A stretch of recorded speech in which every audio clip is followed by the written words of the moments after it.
돌연변이에 대해서 알아보도록 하겠습니다.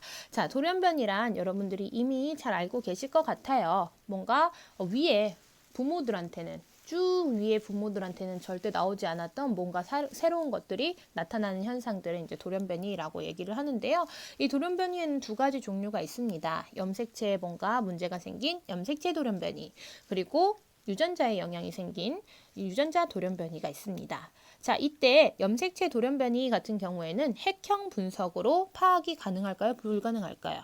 얘는 파악이 가능합니다. 핵형 분석이다라고 하는 것은요, 염색체를 다 찍는 거라고 그랬죠. 사진을 찍듯이 찍는 겁니다. 자, 그래서 쭉 크기별로 순서대로 이렇게 나열을 해놓은 건데요. 얘는 핵형 분석으로 파악이 가능해요. 왜냐면 염색체의 뭔가 모양이 다르니까. 아니면 숫자가 다르니까 이런 걸로 알 수가 있습니다. 하지만요, 유전자 돌연변이는 핵형 분석으로 파악이 불가능하겠죠. 유전자라고 하는 것은 염색체의 일부분에 해당하는 거기 때문에 염색체를 이루는 그 DNA 중에서도 DNA 일부에 해당하기 때문에 핵형 분석으로는 파악이 불가능하다는 특징이 있습니다.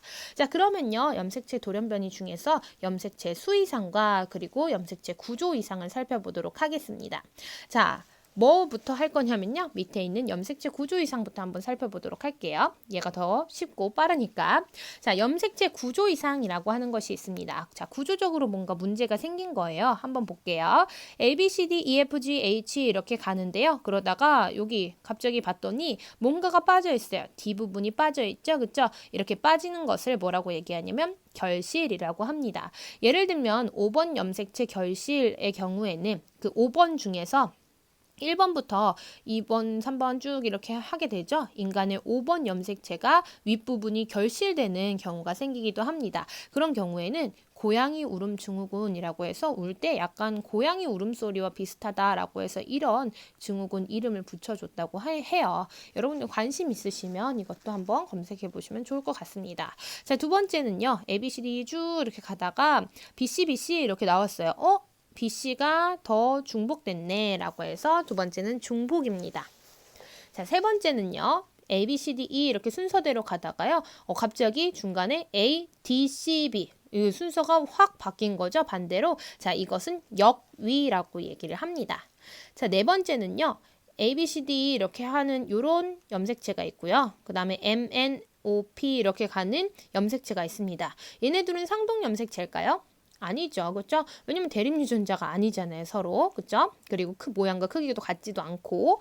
자, 그런데 이렇게 서로 다른 염색체에서 서로 다른 상동 염색체에서 여기 AB 부분이 여기 와서 붙고요. MNO 부분이 여기 와서 붙습니다. 이런 식으로 다른 염색체에 가서 이 유전자가 붙는 경우에는 전좌라고 이야기를 합니다. 네, 그래서 염색체 구조 이상에는 네 가지가 있는데 요것들을 한번 잘 알아두도록 하세요. 자, 그러면요, 이번에는 다시 돌아와서 염색체 수 이상에 대해서 한번 알아보도록 하겠습니다. 자, 염색체 숫자가 이상이 생긴 경우도 있어요. 이때도 돌연변이라고 얘기를 하는데요. 자, 밑에 있는 거 먼저 배우도록 하겠습니다.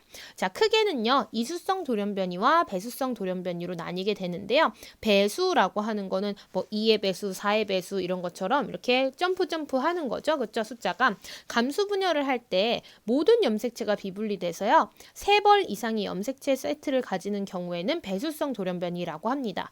원래요, 우리가 2N이잖아요. 그쵸? 근데 2N이 아니라 3N이나 6N 이런 식으로 세트가 여러 벌을 가지게 되는 경우에는 배수성 돌연변이라고 얘기를 해요. 자, 3N의 경우에는 얘는 세포 분열을 할 때 이제 나뉘지가 않겠죠. 그래서 생식세포를 만들 수가 없어서 씨 없는 수박이 만들어집니다. 이런 특징들을 잘 살펴보시면 좋을 것 같고요. 근데 사실 배수성 돌연변이는 시험에 잘 나오기가 어렵기 때문에 자, 마지막 클라이막스 여기 이수성 돌연변이를 한번 살펴보도록 할게요. 자, 이수성 돌연변이라고 하는 것은 무엇이냐면요. 감수 분열이 일어날 때 그 중에 한두 개의 염색체만 비분리되는 경우에 이수성 돌연변이라고 얘기를 합니다. 한두 개의 염색체가 비분리돼서 염색체 수가 원래 정상이면 이게 몇 개가 돼야 돼요? 사람은 사람은 정상이면 46개가 되겠죠.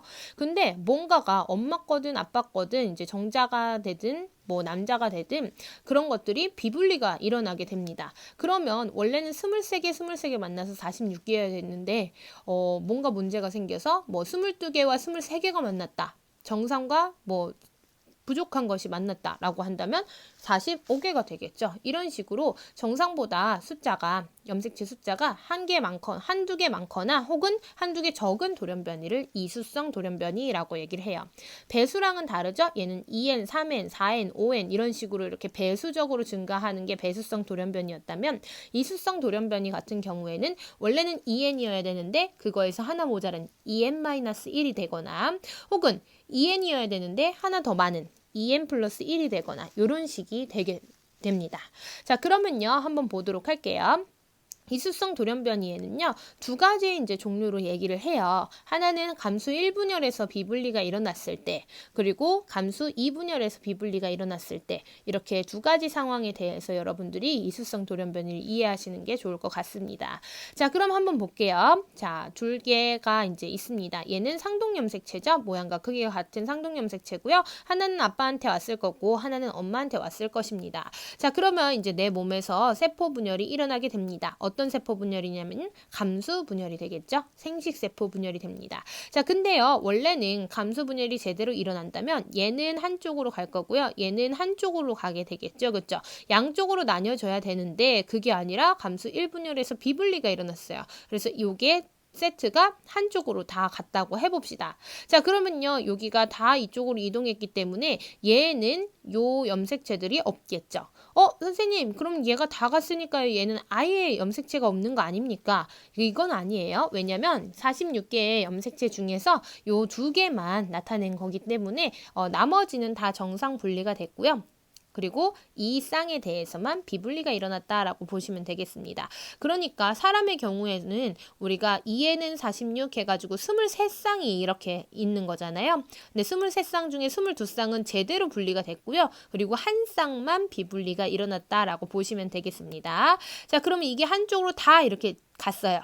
그 다음에 여기서는 그 다음은 정상 분리가 됐다고 해봅시다. 그래도 요거 하나를 갔겠죠. 자, 그러면 22개는 제대로 분리가 돼서 22개는 있고요. 그 다음에 23, 24개가 있습니다. 그쵸? 원래는 n이어야 되는데 하나가 더 온 거예요. 그래서 n 플러스 1이 된 거고요. 여기도 마찬가지로 여기에서부터 n 플러스 1이기 때문에 여기도 n 플러스 1이 되겠습니다. 자, 이쪽은요. 하나도 안 갔어요. 그쵸? 하나도 안 갔으니까 얘는 나머지 22쌍에 대해서는 제대로 분리가 돼서 22개는 여기 있을 거고요. 염색체가. 근데 요 한 쌍 중에서는 안 온 거예요. 아무것도. 그래서 여기는 n-1이 되겠죠. 자, 이게 분리가 됩니다. 그러면 나머지 22쌍에 대해서는 제대로 분리가 됐으니까 여기도 n-1, 여기도 n-1이 되겠죠. 감수 1분열에서 비분리가 일어나는 경우에는 한쪽은 둘 다 n-1, 한쪽은 둘 다 n 플러스 1이 되는구나 라는 것을 알 수가 있겠죠. 자, 두 번째 여기 한번 보도록 하겠습니다. 얘는요, 감수 2분열에서 비분리가 일어났다고 한번 보도록 할게요. 자, 그러면 위에 있는 곳에서는 제대로 분리가 됐을 거예요. 23쌍에 대해서 다 제대로 분리가 됩니다. 그래서 여기도 n, 여기도 n이 됐을 겁니다. 자, 근데요, 한쪽에서 감수 2분열에서 비분리가 일어났어요. 얘는 정상 분리가 됐으니까요. 얘는 이렇게 나뉘어서 n이 되겠습니다. 23개 염색체를 갖게 되는 거죠. 자, 근데요, 얘는요, 22개에 대해서는 제대로 분리가 됐는데 근데 요거에 대해서 이 빨간 염색체에 대해서는 분리가 제대로 안 냈다는 거예요. 자, 그러면 한쪽으로는 안 갔고요. 한쪽으로는 다 갔어요. 그럼 나머지 22개에 대해서는 제대로 분리가 됐으니까 얘는 23개에 대해서 하나 모자란 거니까 n-1. 얘는 22개는 제대로 분리가 됐고 얘 나머지가 하나가 다 이쪽으로 왔으니까 2개가 더 온 거죠. 그렇죠? 그러면 24개가 됐네요. 자, 그러면 여기는 23에 대해서 하나 더 많으니까 n 플러스 1이 됩니다. 자, 그러면 감수 2분열의 결과 어떤 일이 일어나게 되냐면요. 한쪽은요, 정상 분리가 돼요. 감수 2분열에서 비분리가 일어났을 때 한쪽은 정상 분리가 돼서 n이 됩니다. 자, 근데요, 이쪽은 하나에서 n-1과 n 플러스 1이 나뉘게 되겠죠. 자, 요 그림 그대로를 제대로 그냥 사진 찍듯이 외워주시는 게 여러분들이 편할 겁니다. 나중에 문제를 풀다 보면요. 이게 감수 1분열에서 비분리가 된 건지 감수 2분열에서 비분리가 된 건지 물어보는 문제들이 있거든요. 이런 것들을 잘 살펴보셔야 될 것입니다. 자, 그러면 여기 선생님이 여기다가 이렇게 써놓은 게 있는데요. 핵상이 n인 그러니까 정상인 생식세포와 결합했을 때 어떻게 되느냐라는 겁니다. 자, 그러면 n은 그대로 있을 거고요. 이 정자가 만약에 난자, 정상 난자 n과 결합을 하게 되면 2n-1. 여기도 2n-1, 2n 플러스 1, 2n 플러스 1이 되겠죠.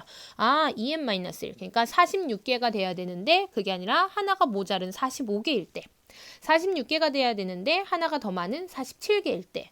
46개가 돼야 되는데 얘는 제대로 맞죠? 그쵸? n이랑 만난 거니까. 그쵸? 46개 정상. 자, 여기 같은 경우에는 2n-1, 2n 플러스 1 이런 식으로 이제 생식세포와 결합했을 때 어떤 모양인지 나타내게 돼주고요.